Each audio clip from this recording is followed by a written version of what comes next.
Today we're going to be talking about all things, I guess, faith and money and wealth and generosity, and how all these things tie together, how we can apply them to our everyday following of Jesus. And tithing, loads of Christians have got different, I guess, interpretations of what that means today. But if someone walks into your church, has never heard the word before, how would you describe, like, what's the definition of tithing? What is it?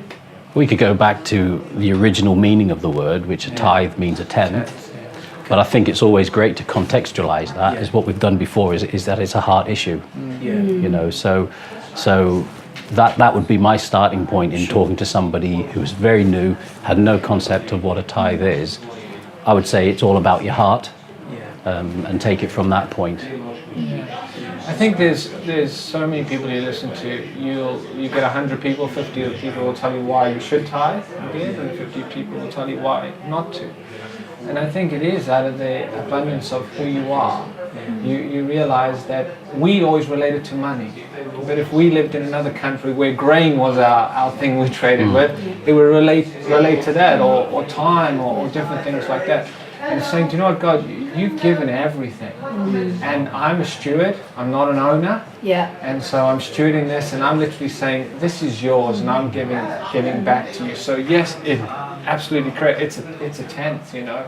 But again, we do that religiously. We think, I've done my tenth, and I tick my box. And I was bound by that personally, thinking, I've done my thing, you know. And actually, and God came to me and said, actually, I want that to be your floor and not your ceiling. And so, even if we go back further, Abraham was giving and tithing of what he had before Moses and the law even came in. So, is it the law? Is it not the law? I think when we start to argue about those things, I think we've missed the essence again of what the heart is of thing. We want to be generous people because we're called to live generous lives. I like to take the whole principle, the heart issue, right back to the Garden of Eden, where they were to work on all of the garden, but they weren't to touch one tree, the tree that was in the middle of the garden. So there's a principle of working for something, but not enjoying the fruit of it yourself, leaving it because God said leave it alone. But it's the principle of that, bringing it back to a heart issue, you know. And I think that's, you know, we know where that ended up. Fortunately, we know that Jesus came and he fulfilled the law, he fulfilled the Old Testament. So some would look at tithing and say, well, actually, I don't need to give anything, because since Jesus has come, that Old Testament stuff, it's no longer relevant. So what would you respond to that? Abraham tithed before the law ever came in. Okay. That's good. You know, and going back to the Garden of Genesis, that was definitely before the law. Abraham and Isaac, they both spoke about tithing before the law ever. To me, the law sort of defined what it was. Up until then, you know, we don't have that definition. The law kind of came in, and Moses introduced it. It kind of set that as what this is what it is. It was there before the law. I think the other thing for me, it comes down to a trust as well. You know, generally we talk about this principle of tithing within a church context. So people are sometimes thinking, you know, okay, I'm handing over my 10% of my money. What are you doing with it? No, but it's a releasing of it, and the trust that as leadership in the church, we are hearing and seeking God together as a group of people, saying, okay, God, what do you want our church to do? Might not be what that church is called to, but what do you want us to do with the finances? Go on mission, feed the hungry, set up homes, help the drug addicts, and different things like that. So it is a practical tool as well to say, let's go out there and do the ministry, you know, and do things that maybe I can't do, because my arena is that workplace, or my arena is that school, but actually I'm going to release resource into that area that I'm going to trust them to be able to go and do what they're called to do. And I think, you know, we come back to the heart all the time, don't we? When you got the heart of God in you, you can't help but be generous. Generous with your home, generous with your car. Why do we as people buy a 5-seater car and we got 5 people in our family? Buy a 7-seater car, because you never know who you're going to have to give a lift to church. You think, I need a bit of space here. But we limit and say, this is all I need. Well, actually, it's not about us, sunshine. It's more than that. You know, and when we do that, thankful hearts release that spirit of generosity, which I think creates an open heaven.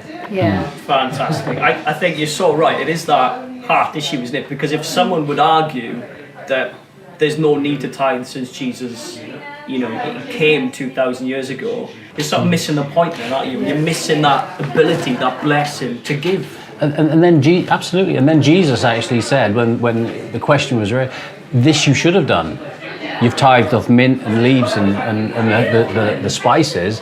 This you should have done, but you've also left the weightier matters undone. So it wasn't as if Jesus said, no, don't worry about that. He said, this you should have done. This you must have, you know, you did do, and you're right to do it. He didn't discount it, and he didn't sort of say, well, yeah, actually I'm going to fulfill that in a minute, and you're not going to have to bother with that anymore. And so if anything, he endorsed it. The one other thing you see, I don't know if you can, you know, this is a good thing or a bad thing.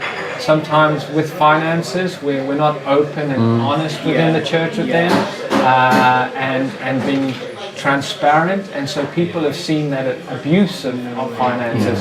So how do we as church leadership or people in the church be transparent with that? Not to every penny of directing it, but saying, hey guys, this is what is being given and this is what is being used for, which again creates trust in this whole area. That makes me think of early on in Acts, in the beginnings of the church, with Ananias and Sapphira. That is a scary passage, isn't it? But again, it comes back to the heart, doesn't it? Yeah. Because they wanted the credits, but they were like the rich young ruler. They still wanted the possession, and they couldn't let that go. The funny thing about that is that people were giving voluntarily, and that's the other time in the scripture where people did sell and share it amongst themselves, but it was never commanded. It was just a heart attitude. And so these two come in and they want to sort of manipulate it and be in control of it and deceive the people, really, you know, which is again a heart issue. I do a lot of work out in Africa, and you know the offerings there are so much different. As he said, you know, it's not, people haven't got money to give, but they've got cloth, they've got grain, they've got vegetables, you know, and they dance down that aisle like that is the greatest thing that they could do. You know, they will say, okay, I don't know what's going to happen tomorrow, but I know God is going to provide. I don't know what it's going to look like, but God is going to provide. And they live that hand-to-mouth faith every day. Thank you so much for checking out the Your Money Counts video podcast. If you want more information, please go to the website yourmoneycounts.org.